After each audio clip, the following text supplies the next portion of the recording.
तो आज के इस वीडियो में हम आपके साथ शेयर करने जा रहे हैं संकष्टी चतुर्थी, गणेश चतुर्थी या तिल चौथ चतुर्थी के बारे में संक्षेप में जानकारी और व्रत की कथा।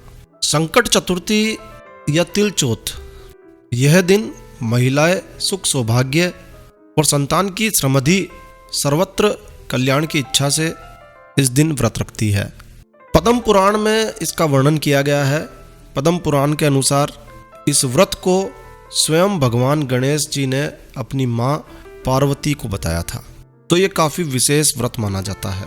देखिए, वैसे तो हर महीने की कृष्ण पक्ष की चतुर्थी गणेश चतुर्थी मानी जाती है, लेकिन माघ मास के कृष्ण पक्ष की चतुर्थी ये विशेष चतुर्थी मानी जाती है। इसे ही तिल चौथ या संकटा या संकष्टी चतुर्थी के नाम से जाना जाता है।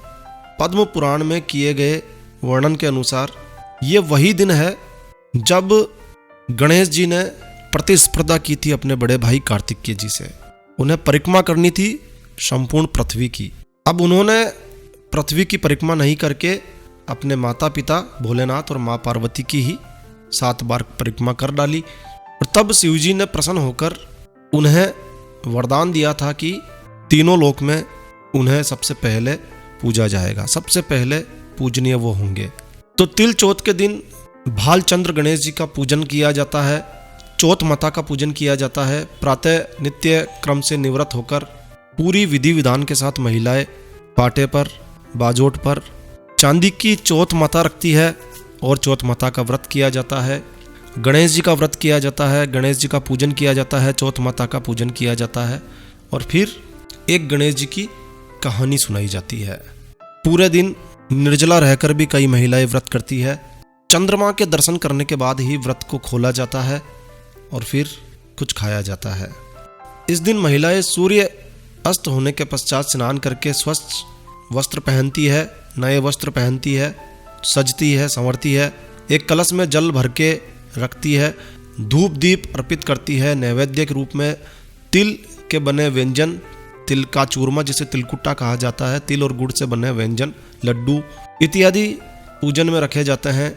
ये नैवेद्य रात्रि भर बांस में रखे हुए डलिया में यानी कि टोकरी में ढककर यथावत रख दिए जाते हैं। जो महिलाएं जिनके पुत्र है, पुत्रवती स्त्रियां पुत्र की सुख समृद्धि के लिए यह व्रत रखती है, और इस ढके हुए नैवेद्य को पुत्र ही खोलता है, और फिर इस नैवेद्य को, इस मिठाई को भाई बंधुओं में बांटा जाता है। ऐसी मान्यता है कि इससे भाई बंधुओं में आपसी प्रेम भावना में वृद्धि होती है। भारत में, संपूर्ण भारत में तिल चौथ को काफ़ी उत्साह के साथ मनाया जाता है। अलग अलग राज्यों में अलग अलग प्रकार से तिल के व्यंजन बनाए जाते हैं। कहीं पर लड्डू बनाए जाते हैं, कहीं पर तिल को भूनकर चाशनी मिलाकर तिलकुट्टे का पहाड़ भी बनाया जाता है। गणेश जी का पूजन करके इस पहाड़ को तोड़ने की भी कई स्थानों पर परंपरा है।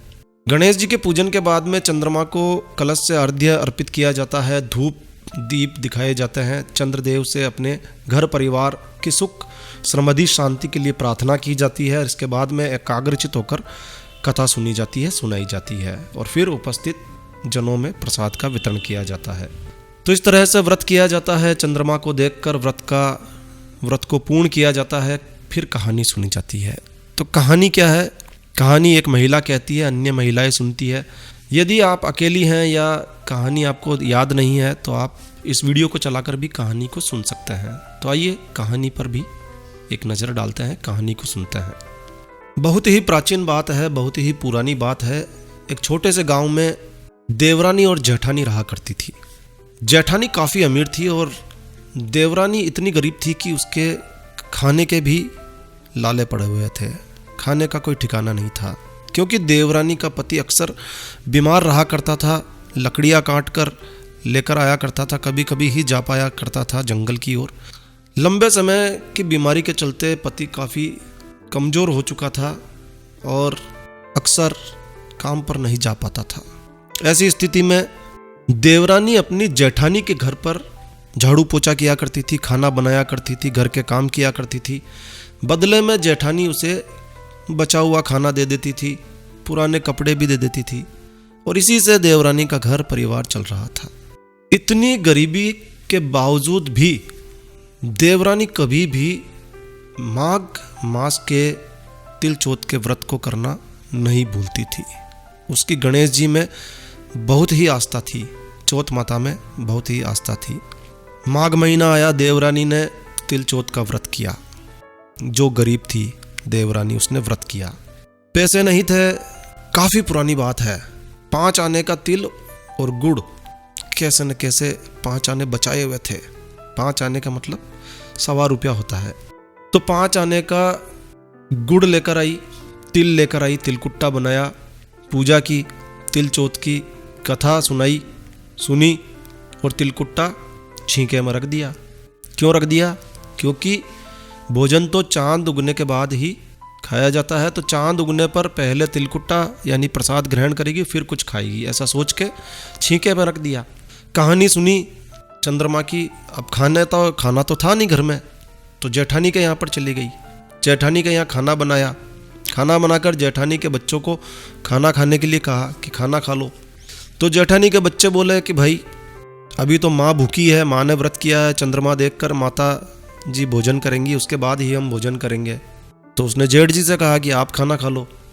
जेठ जी ने भी कहा कि भाई मैं अकेला क्यों खाना खाऊं, बच्चे नहीं खा रहे हैं, बीवी नहीं खा रही है, तो मैं भी चांद निकलेगा तभी खाऊंगा, सब खाएंगे तभी खाऊंगा। जेठ जी ने भी ऐसा कह के मना कर दिया। अब किसी ने खाना नहीं खाया तो वो भी खाना कैसे लेकर जाए, बड़ी विडंबना हो गई। इधर देवरानी के घर में बच्चे भूखे, पति भूखा, बीमार पति, सब आस लगाकर बैठे थे कि भाई आज त्योहार है, कुछ पकवान भी मिलेंगे, कुछ मिठाई भी मिलेगी। अब इधर अधीरता हो गई, अधीर हो गए बच्चे, भूख लग रही है, लेकिन देवरानी आए कैसे जब उसके पास कुछ खाने को मिला ही नहीं। तो बड़ी परेशानी इस तरह की हो गई। लेकिन जब बच्चों को पता चला कि आज तो रोटी भी नहीं मिलने वाली है, जेठ जी के यहाँ से कुछ मिला नहीं है, ताऊ जी के यहाँ से कुछ मिला नहीं है, तो बच्चे रोने लगे। अब बच्चे रोने लगे तो बीमार पति, देवरानी का बीमार पति बीमार था, तो चिड़चिड़ा हो जाना स्वाभाविक था। चिड़चिड़ा हो गया, काफ़ी गुस्से में हो गया। जैसे ही देवरानी घर आई चिल्लाने लगा, सारा दिन काम करके 2 रोटी भी नहीं ला सकती, तो फिर काम ही क्यों करती हो। अब पति बेहद गुस्से में था।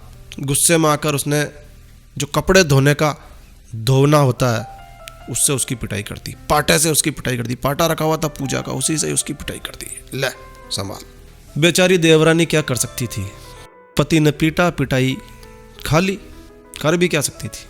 गणेश जी को याद करते करते रोते रोते सो गई। खाने को तो कुछ था नहीं, सो गई। अब साहब उसी रात को गणेश जी देवरानी के सपने में आते हैं और कहते हैं, दोने मारी पाटे मारी, सो रही हो क्या या जग रही हो। बेचारी दुखी देवरानी इस तरह से सपने में गणेश जी के द्वारा किए गए प्रश्न का क्या जवाब देती। बोली कुछ सो रही हूँ, कुछ जाग रही हूँ, बोलो क्या काम है। गणेश जी बोले भूख लगी है, कुछ खाने को दे सकती हो तो दे दो। अब देवरानी बोली क्या दूं आपको, मेरे घर में तो अन्न का एक दाना भी नहीं है। जेठानी बचा खुचा खाना देती थी, वो तो आज मिला नहीं। पूजा का बचा हुआ तिल का कुट्टा छीके में पड़ा है, वही खा लो, तुम्हारे लिए ही बनाया था। ठीक है, गणेश जी तिलकुट्टा खाने लगे। तिलकुट्टा खाने के बाद गणेश जी बोले धोने मारी पाटे मारी, निपटाई लगी है, बोलो कहाँ निपटे। निपटाई का मतलब मौसन बन गया भाई, पेट भर गया, खिला दिया, मौसन बन गया, बोल किधर जाने का है। अब बेचारी देवरानी क्या बोलती, बोला ठीक है ये देख ले भाई, घर पड़ा है, जिधर तेरी इच्छा हो कर ले, मेरे यहाँ तो कोई टॉयलेट वगैरह तो है नहीं, जहाँ तुम्हारे समझ में आए वहाँ कर लो, घर में ही करनी है नहीं तो बाहर कर लो, जहाँ समझ में आए वहाँ कर लो, जहाँ इच्छा हो वहाँ निपट लो। गणेश जी भी बच्चे की तरह बोले ठीक है भाई निपट लेते हैं, घर में निपट लिए जगह जगह। अब गणेश जी फिर बच्चे की तरह बोले कि निपट तो लिया भाई, अब ये तेरे घर में तो कोई पानी वानी कुछ दिख नहीं रहा है धोने के लिए, पहुँचूँ कहाँ पर, बोलो। नींद में मग्न अब देवरानी को गुस्सा आ गया कि यार कब से तंग किए जा रहे हो।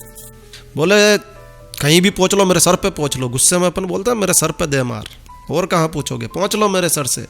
ठीक है भाई, गणेश जी ने भी ऐसा ही किया, उसके ललाट पे सर पे जहाँ भी मर्जी पड़ी वहाँ से पहुँच लिया। सुबह जब देवरानी उठी तो हैरान रह गई, पूरा घर हीरे मोतियों से जगमगा रहा था। सिर पर जहाँ विनायक जी ने गणेश जी ने पोंछनी की, वहाँ पर हीरे के टीके और बिंदी जगमगा रहे थे। उस दिन देवरानी जेठानी का यहाँ काम करने नहीं गई, क्यों जाती, अब तो वो खुद करोड़पति हो गई थी। इधर जेठानी इंतजार कर रही थी कि भाई आए, झाड़ू पोछे लगाए तो आगे का काम बढ़े। बहुत देर तक रहा देखा, लेकिन देवरानी नहीं आई तो जेठानी ने अपने बच्चों को भेजा कि जाओ चाची के यहाँ जाकर देखो कि आज क्यों नहीं आई। और मन ही मन सोचने लगी कि कहीं शायद कल इसे खाना नहीं दिया इसलिए गुस्सा होकर बुरा मान गई है और इसीलिए नहीं आई है। ठीक है, बच्चे बुलाने के लिए चले गए। बोले चाची चाची चलो, माँ ने बुलाया है, सारा काम पड़ा है, आज तुम आई नहीं। तब देवरानी ने जवाब दिया कि अब काम करने की आवश्यकता नहीं है बेटा, अब घर में सब कुछ है, घर में सब भरपूर है, गणेश जी की असीम कृपा है। बच्चों ने घर में देखा चारों ओर हीरे मोती जगमगा रहे हैं।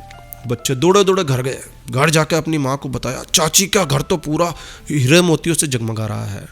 अच्छा, जेठानी की आंखें खुली की खुली रह गई। वो अपने आंखों से देखना चाहती थी तो वो दौड़ी दौड़ी देवरानी के घर गई। देखा तो वास्तव में चारों ओर हीरे मोती जगमगा रहे हैं। देवरानी से पूछा, ये सब कैसे हुआ, क्या तुमने कोई चोरी की है? तब देवरानी उसे सारी बात बताती है कि किस तरह से गणेश जी सपने में आए, तिलकुट्टा खाया, निपटाई की, पोछनी की। पहले तो जेठानी को उसकी बात पर यकीन नहीं हुआ, फिर लेकिन उसने भी सोचा इतने सारे हीरे मोती जवाहरात तो ये कहाँ से चुरा कर ला सकती है। तो घर लौट आई। घर लौटकर जेठानी अपने पति से कहती है कि आप मुझे कपड़े धोने वाले धोने से पीटो और पाटे से मारो। उसका पति बोलता है, भली मानस, मैंने कभी तुम पर हाथ नहीं उठाया, तुम वैसे ही खूंखार हो, मैं तुम्हें कहाँ मार सकता हूँ। नहीं नहीं, तुम मुझे धोने से मारो पीटो। नहीं मानी, जिद करने लगी। आखिर पति ने अपना हाथ साफ कर लिया, उठाया धोना और पीटने लगा। ढेर सारा पीट दिया। ढेर सारा पीटने के बाद जेठानी पिटाई खाने के बाद घी का चूरमा बनाती है, छींके पर रखकर सो जाती है, रोने का नाटक करती है। रात को चौथ विनायक जी सपने में आते हैं। जेठानी से बोलते हैं, भूख लगी है, बोल क्या खाऊं। जेठानी कहती है, गणेश जी महाराज, मेरी देवरानी के यहाँ तो आपने रूखा सूखा तिलकुट्टा खाया था 4 आने का, उसमें से भी आधा तो उसने पूजा में लगा दिया था, और मैंने तो छींके में आपके लिए झड़ते झड़ते घी का चूरमा बनाया है, आपके लिए छींके में रखा है, फल और मेवे भी रख दिए हैं, आराम से जो मर्जी पड़े खा लो। अब बाल रूप में गणेश जी गए छींके के पास, खा लिया जो इच्छा हुई। बोले, अब बोल भाई, निपटाई लगी है, बोल निपटने कहाँ जाएं। अब जेठानी बोली, अरे उसके वहाँ तो टूटी फूटी झोपड़ी थी, उसमें आपने निपटाई की है, यहाँ कंचन सा महल है, जहाँ मर्जी पड़े कर लो आप। अब गणेश जी ने कहा, ठीक है भाई, निपटाई कर ली। बोले, पूछूं कहाँ? जेठानी बोले, मेरे ललाट पर बड़ी सी बिंदी लगाकर पहुँच लो। ठीक है, गणेश जी ने ऐसा ही किया। धन की भूखी जेठानी सुबह जल्दी उठ गई। सोचा कि घर हीरे जवाहरात से भर चुका होगा, लेकिन चारों ओर गंदगी ही गंदगी फैली हुई थी, तेज बदबू आ रही थी। उसके सिर पर बहुत सी गंदगी लगी हुई थी, जो उतारने पर भी उतर नहीं रही थी। उसने कहा, हे गणेश जी महाराज, ये आपने क्या कर दिया? मुझसे रूठे और देवरानी पर टूटे। अब जेठानी ने घर की सफाई करने की बहुत कोशिश की, लेकिन गंदगी जैसे जैसे साफ की जाती है और तेजी से बढ़ने लगती। पूरा घर गंदगी से भर गया। जेठानी के पति को जब पता चला तो उसे भी बहुत गुस्सा आया। बोले, तेरे पास इतना सारा पैसा था, इतना सब कुछ था, फिर भी तेरा मन नहीं भरा। लोभी, ये तेरे लोभ के कारण हुआ है। परेशान होकर जेठानी चौथ के गणेश जी से मदद करने की विनती करने लगी, जोर जोर से रोने लगी, गणेश जी को पुकारने लगी। गणेश जी ने कहा, देवरानी से जलन के कारण तूने जो यह किया है, ये उसी का फल है, भुगत। अब तू अपने धन में से यदि अपना आधा धन देवरानी को देती है, तभी यह सारी समस्या दूर होगी। जेठानी ने गणेश जी की बात मानकर अपना आधा धन देवरानी में बांट दिया, किंतु धन की लोभी जेठानी मोहरों की एक हांडी चूल्हे के नीचे गाड़ आई। उसने सोचा, किसी को क्या पता चलेगा। उसने उस धन को नहीं बांटा। उसने कहा, है गणेश जी, अब तो अपना ये बिखराव समेटो, ये गंदगी हटाओ, मैंने तो सब कुछ आधा आधा कर लिया है। तो गणेश जी बोले, चूल्हे के नीचे गाड़ी हुई हांडी में से जो मोहरें हैं उसे भी आधी आधी कर लो, और ताक में रखी हुई सुई के भी 2 हिस्से करो। बाल गणेश जी की माया से देवरानी को जेठानी का आधा धन मिल गया, और फिर गणेश जी ने अपनी माया समेटी। तो हे गणेश जी महाराज, जैसे आपने देवरानी पर कृपा की वैसी सब पर करना। कहानी कहने वाले, सुनने वाले, हुंकारा भरने वाले और इस वीडियो को देखने वाले सभी पर अपनी कृपा करना। लेकिन जेठानी को आपने जैसी सजा दी वैसी किसी को मत देना। तो बोलो गणेश जी महाराज की जय, चौथ माता की जय। तो ये कहानी है जो तिल चौथ पर पूजन के बाद, चंद्रमा को अर्घ्य देने के बाद भी सुनी जाती है। आप भी इस कहानी को सुन सकते हैं। इस वीडियो को तिल चौथ वाले दिन चलाकर फिर से सुन सकते हैं। ऐसी भी मान्यता है कि जो भी व्यक्ति इस तिल चौथ की कहानी का श्रवण करता है, उसके जीवन में आर्थिक समस्याएं हमेशा हमेशा के लिए दूर हो जाती है। तो इस कहानी को आप जरूर सुनिए। तो इस वीडियो को बस यहीं विराम देते हैं। तो दोस्तों, यह वीडियो, यह जानकारी आपको अच्छी लगी हो, यूज़फुल लगी हो तो कृपया लाइक के बटन पर जरूर क्लिक कीजिए। और यदि आपने हमारा ये चैनल सब्सक्राइब नहीं किया हुआ है तो कृपया चैनल सब्सक्राइब कर लीजिए, क्योंकि इस चैनल पर हम लेकर आते हैं आपके लिए तरह तरह की धार्मिक जानकारियाँ, होम रेमेडीज, होम टिप्स और टेक्निकल नॉलेज। तो सब्सक्राइब करने पर आपको हमारे नए वीडियोस की अपलोड्स लगातार निरंतर मिलती रहेगी। तो कृपया चैनल सब्सक्राइब कर लीजिए। और हाँ दोस्तों, सब्सक्राइब करने के तुरंत बाद घंटी के बटन पर अवश्य क्लिक कीजिए। तो एक नया वीडियो, एक नई जानकारी लेकर मैं आपका दोस्त नरेंद्र अग्रवाल फिर मिलूंगा। तब तक के लिए stay healthy, stay happy. Thank you for watching my video. Thanks. जय श्री राम, जय हनुमान, जय गणेश जी भगवान।